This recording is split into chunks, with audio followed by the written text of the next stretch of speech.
Today's special guest was a two-time All-American baseball player at the NCAA Division III level. Playing 1 year at Harris Stowe University and 3 years at Fontbonne University, he racked up the accolades which included first team All-Conference, Rawlings, second team All-Region. His senior year, he batted .401 with 6 homers and 33 RBIs in 39 games. He is now getting ready to head to California to join an independent league. Welcome to the podcast, a good friend of mine, Daniel Youngblood. What's up, bro? What's up, brother? Thanks for having me. Zach, too. Have you ever done one of these before? No, this will be my first one, man. I'm ready. Nice. Yeah. I'm Well, ready. it's great to have you, man.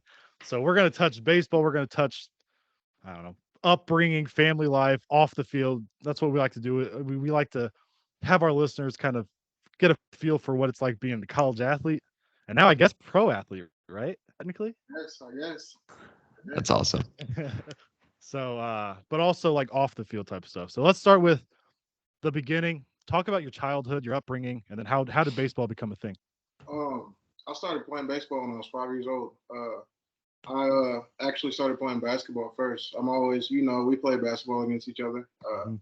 But Yeah. I've always been an athlete. My dad was always watching some sort of sports on TV. My mom wasn't really an athlete; she was a cheerleader, but we'll count that too. Yeah.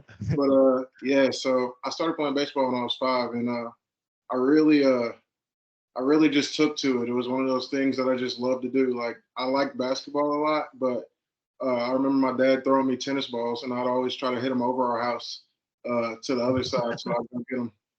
But yeah, then I started playing organized ball. I got on the core league team, uh, and then really the rest is history. I really just fell in love with it, man. I fell in love with it at an early age, and it became a big part of my life. Sports in general always been a big part of my life. My parents are both military, so discipline from an early age. Seeing them work so hard for something, it made me really just want to work at something that I love. So I'm blessed to continue to be able to do it. Really. Did you have siblings growing up at all? All my siblings are older than me, so no, not really. I grew up in a house alone by myself, so Yeah. yeah. Gotcha. So was it tough? I mean, we're both only. I asked this because we were Yeah. both only children. So we all had. I mean, we had the stories of like we've talked about it on here before, throwing the football and like we have to run under it to catch it and that type of Yeah, stuff. Did you so have to deal with that type of stuff? I vividly remember throwing baseball in the air as high as I could and trying to get under it and catch it. Practice, Yep. my dad actually bought me one of those nets that you throw the ball into and it's supposed Mhm. to throw it back. But I mean, that doesn't work out. That only works for 5 minutes, That's funny. Yeah. But yeah. Um, so my first question for you is, so you went to Fontbonne University. So just kind of want to know, how was your time at Fontbonne, and how did your time there help you develop as a baseball player? Um, my time at Fontbonne was phenomenal. I loved every second of it. I really love the family. We're very family oriented. Like we are the biggest sports team on campus. So we all hung out with each other. Don't I don't think I really have that many friends at Fontbonne that aren't on the baseball team or weren't on the baseball team. I met some brothers there though, for real. They made it real easy to play, and they accepted me when I transferred, like off the rip. Uh, it was an awesome time. It definitely the coaching style from what I came from was a little different. It was a little bit more structured, and Coach Good does a great job. Coach Senior over there, they do a great job making me feel at home, helping me learn things. They were never afraid to tell me I need to work on something or tell me that if I was doing something wrong, what they wanted me to do. Overall, it was a blast, man. I wish I could do it all over again. That's awesome. So I mentioned in the intro how you started at Harris Stowe, and then moved on to Fontbonne. So coming out of high school, I mean, I remember you from high school hitting really well and performing really well. What were the offers like out of high school? Was it just Harris Stowe, or did you have other options you had Uh, to kind of decide?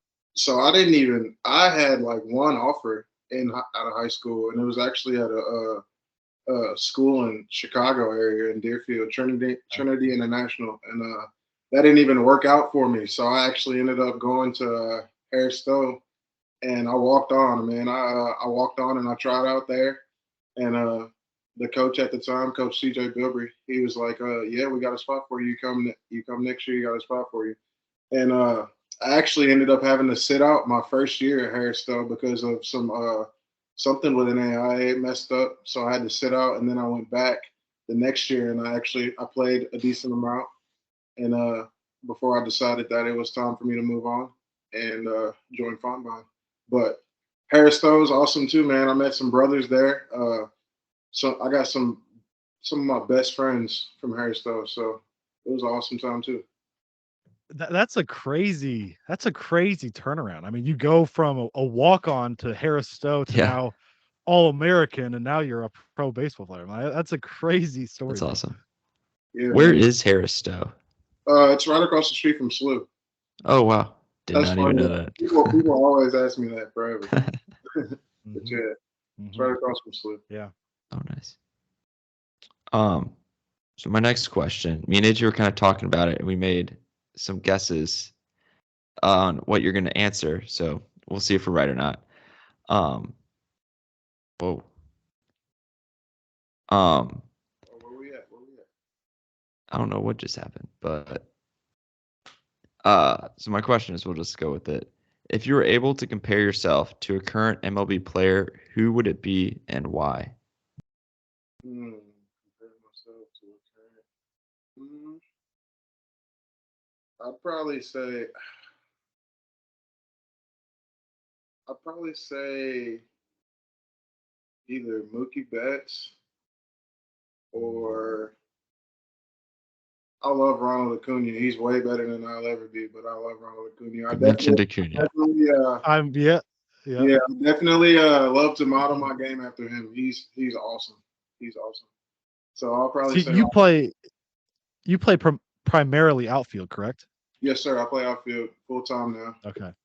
Okay. So you were a shortstop in high school, right? If I Yeah, I remember correctly. was. I had to give that up, dude. That just wasn't for me. Once you get to the collegiate level, balls are getting hit harder, man. The throws get longer. I Yeah. didn't have that in me, so I had to make that switch. But it worked out for me. So we mentioned before we started filming here, we mentioned Acuna, we mentioned Julio Rodriguez, and we Mhm. mentioned I think Tim Anderson was the one that I was Yeah, thinking of. Starling Marte too, I think. Mhm. Oh yeah, Starlings are good. Those are all. Hey, I'm cool with all of those, man. Yeah. Those are all Yeah. studs. Sure.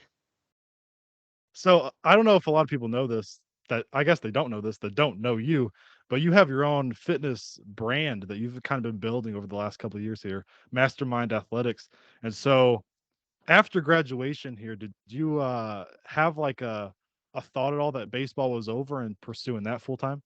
Um, Absolutely. I think I knew before. So when COVID hit is when I really decided that I wanted to continue to play baseball because when COVID hit, that was my first year at Fontbonne, and I only had one more year eligibility after that 2020 year. So yeah, I was definitely looking at focusing on the brand. But once COVID hit me and I kept grinding and grinding and I ended up going back. And I told myself that since I had only really played like I had started some games at Harris-Stowe, but I was never like a full-time starter. And I made a pact with myself that I'm gonna play at least 3 years of being like, I want to play at least 3 full years of college ball. I don't want to just hang it up, and say like, oh, and have regrets about it. So once COVID hit and I was grinding, I was like, okay, like I'm going back. I've been working, you know, and the whole fitness thing actually went hand in hand with that because I was doing powerlifting meets right after COVID and I was competing and you know me, man, we play ball against each other. I'm a Mhm. competitor, dude. I love to compete. Mhm. And, so Mhm. I was just honestly, I was just like, I'm gonna give this all I got. Why not? Yeah, I mean those powerlifting meets went pretty well, right? Can you give the viewers a little idea what the PRs look like?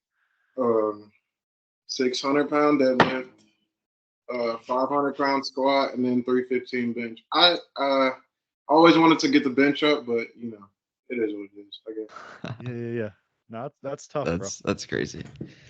Um, so your career average at Fontbonne was 389, which is pretty dang good. And I just want to know if you could elaborate on your approach when you're up at the plate and some drills that helped you become an elite hitter at college or in Um, college. so my approach is very simple. I basically, so when I'm in the box, I don't think at all. A lot of people think about mechanics, but that's when you get in trouble. I literally think see ball, hit ball, and I literally think try to keep my bat in the zone as long as Mm-hmm. possible. So, because when I feel like when you keep your bat in the zone as long as possible, you have room for error. So if you're late on a pitch and your bat's on plane, it goes down the first base line. If you're early, it might go down the third base line. If you're right on time, it's a line drive up the middle. But I really always try to go line drive up the middle, Mm-hmm. opposite field approach. I try not to get too pull happy. That's when Yeah. you get in trouble. I Mm-hmm. think so. But yeah, definitely, I made some adjustments from the time that I transferred schools to stop trying to be so pull happy and kind of let the ball travel and get deep to where I could see it deep and just like trust my hands and get the bat on plane and let my barrel work. So that's really my approach. Yeah. That's So awesome. I think sports in general is a great way of like I think it's good not only for the competitive nature, but like bringing people together from all different types of backgrounds and stuff like that. But also, I think sports teaches us a lot of lessons. And I think baseball is a great example of you see the best hitters in the world are batting 300. That's 3 out of 10 times, they're failing practically if we're taking Mm-hmm. percentages. So with you playing baseball your whole life, what's the greatest lesson would you say that baseball has taught you that you can use in your everyday life? Baseball has definitely made me like I'm not afraid to fail. I'm not afraid to Mhm. fail at all. You're gonna fail more times than you succeed in baseball, and Sure. it's like that in life sometimes. But I think the craziest part is so when I do get into a slump in baseball, if I start to struggle, I notice I'm swinging and missing that pitches. I always tell myself like, and I'm in the box, I take a deep breath and I'll say, "You're one swing away from getting hot." Literally, like one swing away from getting Mm-hmm. hot. So I think that's the mental side of it. It's just it's tough, and you're gonna have tough days. I've had, man, a lot of people don't even know this, man. I almost quit like when I was at Stowe. Like it was so mentally tough when you're grinding, grinding, grinding, and you're not seeing it. But then I started to think like, when bamboo's growing, you don't see it until like 5 years later. So I'm like, True. okay, like keep grinding, stay focused, and then like, boom, like it happened so fast, but it happened. You know what I'm saying? Yeah, man. Yeah, that's I amazing. love that analogy. I'm for sure gonna use that. So my next question. Obviously, you mentioned you played basketball growing up. So did you play any other sports besides baseball and basketball? And how did like basketball or a different sport help you in your baseball career? So I only played basketball growing up, Mhm. but basketball helped me because so a lot of people when they think about baseball players, they don't think athleticism. Like they think Mhm. like you don't have to be super athletic to play baseball. But that's definitely a myth now because if you look at guys like Mm-hmm. the guys you just named, Ronald Acuna, Tim Anderson, uh, Julio Rodriguez. I mean, if you put a basketball in those guys' hands, I'm sure like they could Yeah. throw down some crazy dunks. So Yeah. definitely basketball definitely helped me in like my agility and speed and everything. It made it a little harder for me in the weight room because obviously running so much, it's hard to put on muscle with Mm-hmm. baseball. So AJ remembers, man, I was pretty small in high school. I think I weighed Mhm. like 65 my senior year. But Yeah. you know, it definitely helped once I stopped playing basketball, where I started hitting the weights hard. I was eating right, and I definitely started seeing results from that. But man, basketball holds a special place in my heart. Go Nets! Love Kevin Durant. Go Nets! He's coming back. AJ, you don't like Kevin Durant. No, I'm not a KD guy. You should know, DY. I'm a Braun guy. You No, should already know. we'll agree to disagree. Always. So I mentioned also at the beginning, now it's the next step. You had your high school career, you had your college career, now you're going on to pro baseball, independent league. For those that don't know about the winter league you're going to, kind of give us give everybody kind of a insight of what it's like. Yeah, I guess you haven't experienced it yet, but what's going next for you here? Oh, so I'm going to California Winter League. So basically, picture a scout league, kind of like picture like the Arizona Fall League, but different athletes coming in from college instead of different professional organizations. So yeah, it'll be a bunch of guys, some ex-pro players. I'm actually one of my friends is going to be out there with me. We're going to be roommates, and he actually played for the Chicago Dogs, which is in the American Association, a minor league affiliate, and he was telling me how his first at bat, he's looking at Pete Cosmo out at shortstop. I know everybody Pete Cosmo Oh Yeah. yeah. play for the Oh Cardinals. yeah. So he's going to be out there with me, and really, man, it's just an opportunity for guys to go out there, prove themselves, and they're going to be signing guys out there. They'll be scouts at every game, and they'll be evaluating us, and I'm hoping to get signed to an actual organization. So that's the Yeah, goal. man. Yeah. How did you get that connection? How did that come up? So 2018, the I actually went out to the same to Palm Springs, and um, Casey Dill, who is one of the directors of the organization for it was the not the California Winter League, it was the Palm Springs Collegiate League at the time, and I went out there and played a summer, and yeah, and it's funny how stuff works. It kind of just came back around that they have a Winter League out there for pros. So yeah, that's really how it happened.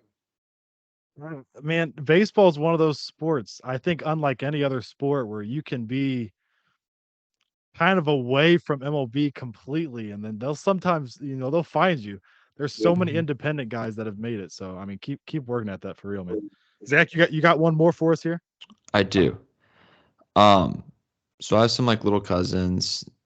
Just like thinking of myself when I was a kid. Um, like what would you like if me and AJ were like in elementary school? What advice would you give us if like our dream is to play collegiate baseball? What advice would you give us? I'll tell you to keep having fun and don't take it too seriously. Really, I mean, if you ain't having fun, one of my favorite quotes by Drake is, "The moment I stop having fun with it, I'll be done with it." So if you ain't having fun with it, you know, it's not gonna be, beneficial to you, your Yeah. health, your mental health. You gotta have a free mind. That's what one thing I tell myself is, like, when I go out here, I'm not gonna be stressing. You gotta let the game come to you. I've been doing it my whole life, so I can't stress if stuff is not going my way. I gotta know, like, there's good things on the other side. Are you still enjoying it? Oh yeah, oh, yeah. I enjoy the Good. process. I enjoy the Yeah. process. Focus on the process. Yeah, yeah, I know you've always been like that, bro.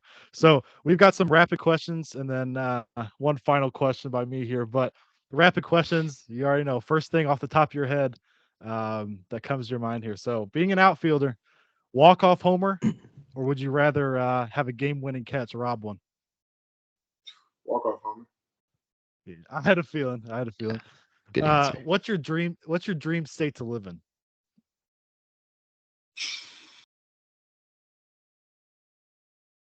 Mm, Either Texas or Tennessee. Okay. Okay. What's your least favorite sport? What's something you just can't get into? Cricket. Okay. Bro, I tried learning the rules a couple weeks back. I Of can't. course you did, I don't AJ. I just don't know what it is. I've seen people do it. I respect them, but I just don't understand it. I'm gonna be It's huge over in like India and other countries like that. There's There's I one guy who compared it has to like like top 5 Instagram followers or something. It's some I cricket know. player. Yeah, yeah, I Wow. saw that. Are you a TV show guy or a movie guy? I'm definitely a TV show guy. I've been watching a lot of Okay. Fresh Prince of Bel Air lately. I'm throwing it back a little bit. Right on. Okay. Uh Two more for you. Three things on a deserted island. What are you bringing with you? I'm bringing my phone. Um, Three things. Whew. We're gonna go phone. We'll go bat and ball. Why not? I like it. I love it. And then the last one here, who is one player or team or both in the MLB that you just can't stand? One player I cannot stand. Um,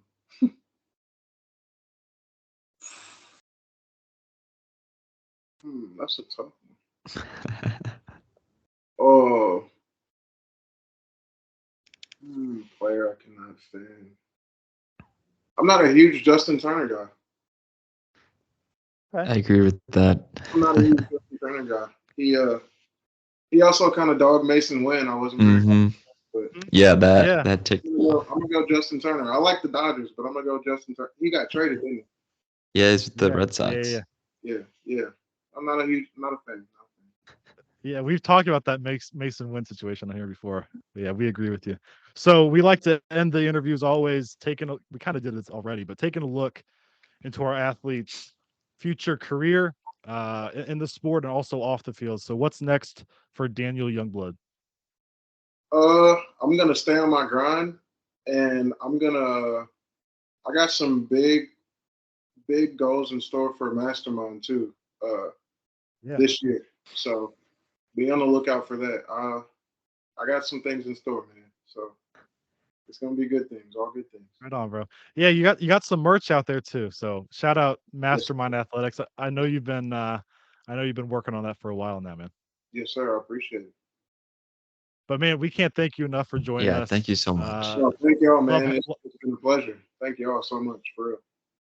we love having not just obviously athletes, but baseball players. That's a sport Mhm. Zach and I really connect with a lot. Yeah. And I have history with you, so I can't thank you enough for joining us here. We're definitely gonna keep up with your career moving forward, man. Oh, for sure. So, Hope to see you on a big league diamond so Oh, soon. Sure. thanks. I appreciate both of y'all, man. Thanks for having me.